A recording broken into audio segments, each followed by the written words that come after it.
Good morning, it's Norma Cowie, and it's a Sunday Thought. I had a conversation with a neighbor during the week, and what came up from this conversation was an aspect of me realizing how many people are afraid of dying, or they can't envision that act happening, or they put it off.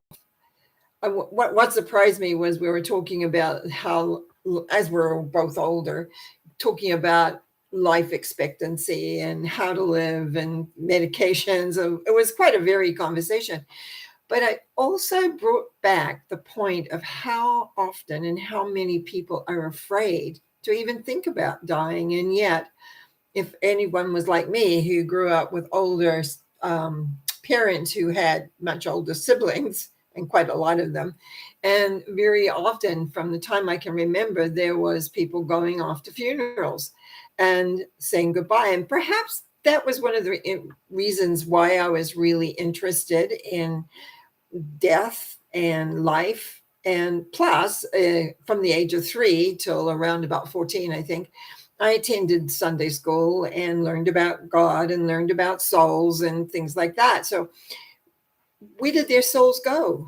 What happens to them? What does it take place? And I think that was a large part, not only of my metaphysical spiritual studies, but also my interest in death and dying, which resulted in me becoming a past life regression, learning more about the death process. I wanted to know what was happening.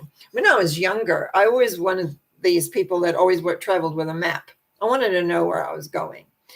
That doesn't happen now. I'm quite adventurous, but when I was younger, it was like, where am I? Where's the map say? What is that map? Where does this lead? What's next? What's over that hill? And so I believe all of that was part of me becoming very, very interested in the death process.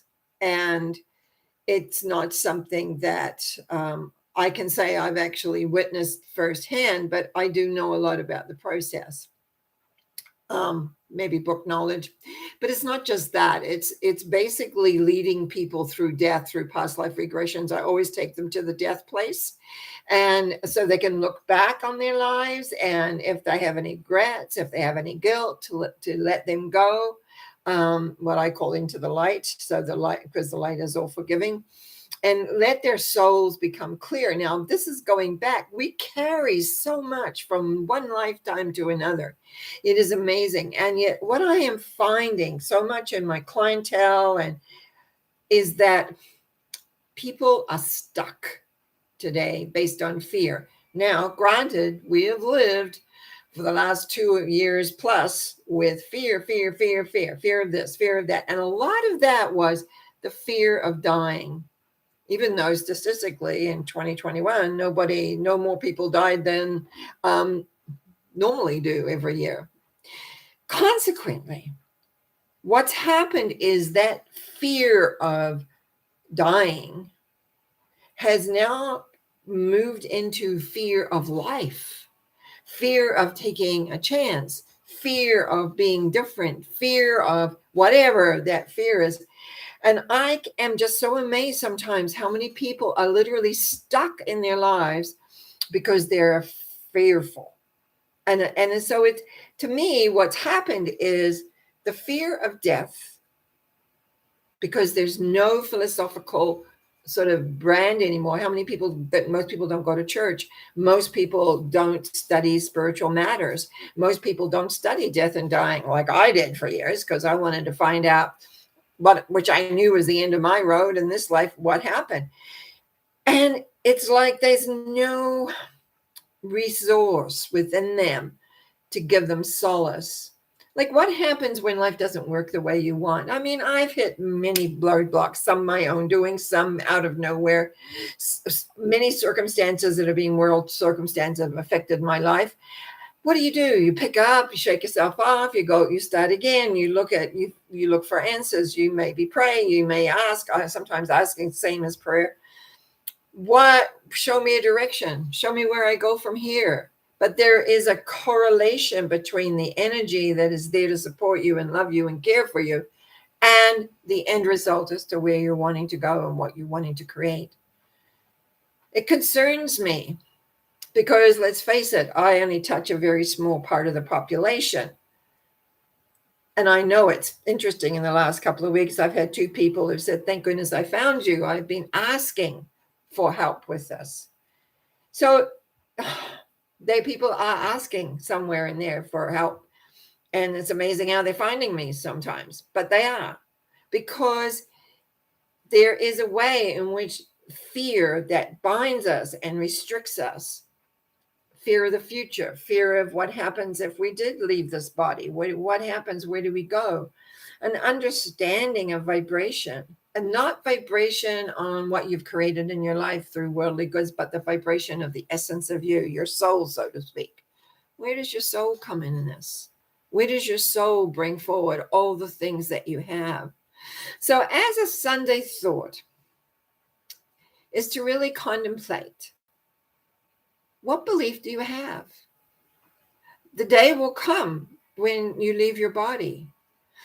You know, I have to say here, I have some friends who have talked about, well, I'm going to live to 150 and then I'm going to transcend with my body. And I'm thinking to myself, don't really say this because I always want to support my friends.